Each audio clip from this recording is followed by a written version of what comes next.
अस्सलाम वालेकुम जी, की हाल जे दोस्तों? ठीक हो? उम्मीद करना कि सारे दोस्त ठीक होंगे। अच्छा जी, अज का मेरा एक बड़ा जरूरी पैगाम है बच्चों के मां प्यो वास्ते कि हुण स्कूल की छुट्टी का टाइम है, यानी कि दो का टाइम है, 2-2:30 बजे का। मैं जा रहा सा सड़क ते मैं वेख्या कि बच्चे जिहड़े ने उन्होंने स्कूलों छुट्टी होंदी है, मां प्यो ने बच्चों को मोटरसाइकिल लैके दित्ती दी है कि सहूलत हो जाएगी। कित्थे रक्शियां ते या बसां ते खज्जल खुआर होंदे जाणगे बच्चे।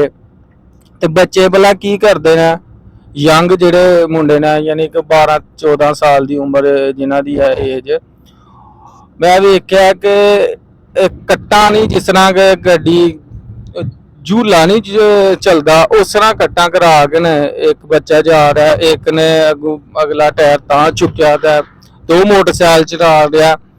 तो मां प्यो मोटरसाइकिल तो लैके दे दिंदा बच्चों को, तो पर मां प्यो का भी हक बनता, फर्ज है उन्हों का ख्याल भी करन, उन्हों का पता लैन कि साडे बच्चे मोटरसाइकिल सही चलाते हैं की करते हैं। वो आपे ते नुकसान करते हैं बच्चे अपना, फिर उदू मां प्यो सिर ते बावां रख रख रोंदा कि हजे साडे बच्चे ने वेख्या कुछ नहीं, जवानी जी फौत हो गया या कोई लत्त बांह टुट जे, सारी जिंदगी का पछतावा होंदा है मां प्यो लई। ते मां प्यो का एहो ही फर्ज नहीं कि मोटरसाइकिल लै दी है बच्चों को ते आपे यानी कि जिम्मेदारी तो फारग हो गया, नहीं, असल जिम्मेदारी मां प्यो की ओही है कि बच्चों का ख्याल रखन। हुण जिस तरह मैं वेख्या कि बच्चा मोटरसाइकिल चला रहा है, थोड़ी जी मोटरसाइकिल कंट्रोल चो बाहर हो जाए तो वह रहना ही कुछ नहीं, फुल रफ्तार करके, जिस तरह 70-80 या 100 की रफ्तार होनी वो मोटरसाइकिल की, तो कट्टा करांदा जा रहा है, कदे उस सैड नूं कदे उस सैड नूं।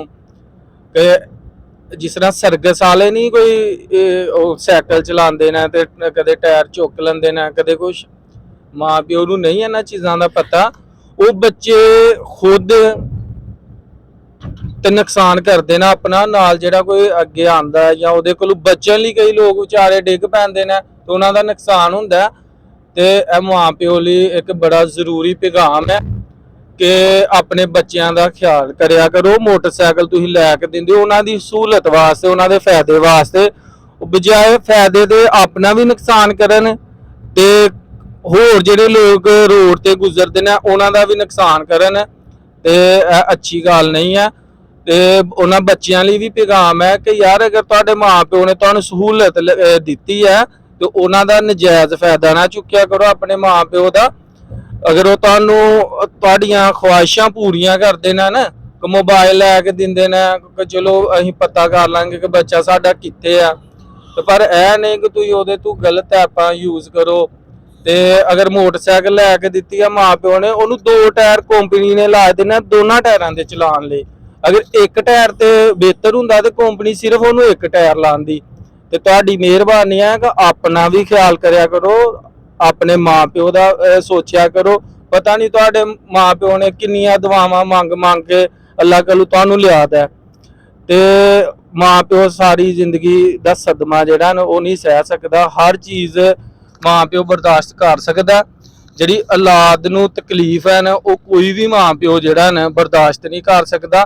ते इस वीडियो नूं ज़्यादा तो ज़्यादा शेयर करो कि जिहड़े लोग गलत तरीके नाल गड्डी चलाते हैं, मोटरसाइकिल चलाते हैं,